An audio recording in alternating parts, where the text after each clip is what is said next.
Ating pag-uusapan ngayon ang isa sa pinakamalaking tanong sa Biblia.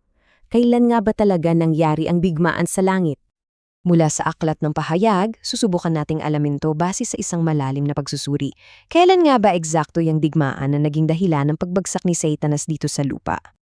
Okay, heto ang magiging daloy ng usapan natin. Sisimulan natin sa eksena ng digmaan, tapos kikilalanin natin yung mga simbolikong karakter.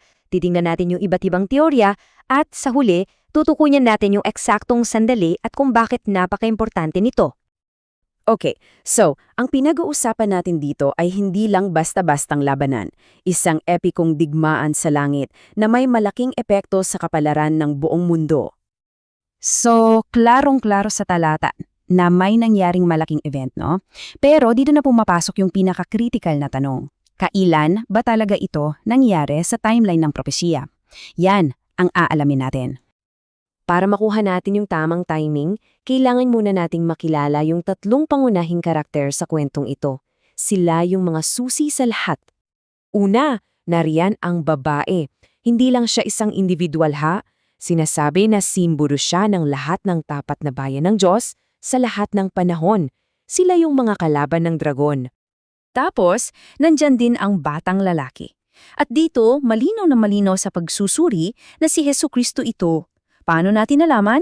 Dahil sa paglalarawan ng pag-akyat niya sa langit at sa kanyang pamumuno sa hinaharap. At syempre, hindi kumpleto ang kwento kung wala ang kontrabida, ang malaking dragon. Direkta siyang pinangalanan bilang si Satanas, ang Diablo, at siya rin yung taga-akusa ng mga kapatid. Ngayon, tingnan naman natin yung mga sikat na teorya kung kailan daw nangyari ang digmaan, pero aalamin din natin kung bakit ayon sa pagsusuri, hindi yata tumutugma ang mga ito. Alam nyo, itong mga popular na teorya, madaling paniwalaan. Pero ayon sa pagsusuri, may isa silang malaking nakakaligtaan.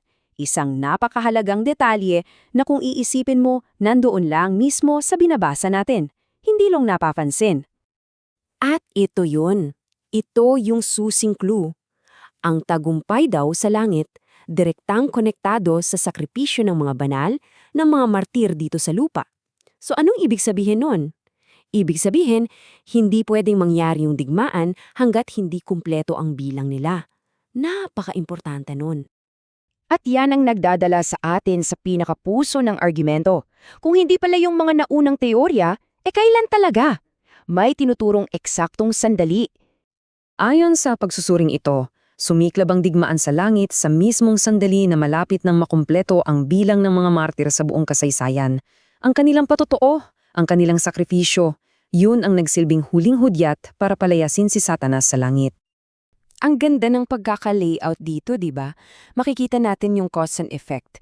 Nagsimula sa sigaw ng mga martir sa ilalim ng ikalimang tatak. Yun ang nag-trigger sa digmaan. Dahil doon, bumagsak si Satanas. At dahil bumagsak siya, doon naman sumulpot yung tinatawag na mga halimaw sa lupa. Sunod-sunod. So anong nangyari sa mundo nung sandaling ibinagsak si Satanas? Well, ayon sa teksto, nagkaroon ng isang napakabilis at galit na chain reaction. Malinaw na malinaw ang koneksyon. Yung event sa langit, yun yung parang starting gun para sa huling malaking pagsubok dito sa lupa.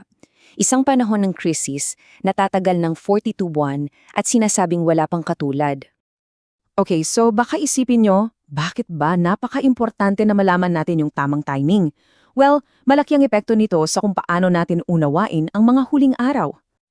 Kaya't heto ang pinaka-take-away natin, no? Ang pag-alam sa tamang oras ay hindi lang para sa mga scholar o para lang sa debate.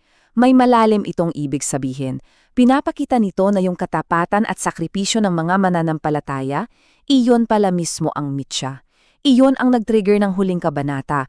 Mula sa pagiging biktima, sila pala ang nagiging bida na nagtutulak sa kwento patungo sa katapusan. Kaya naman, naiiwan sa atin ang isang napakalakas na tanong.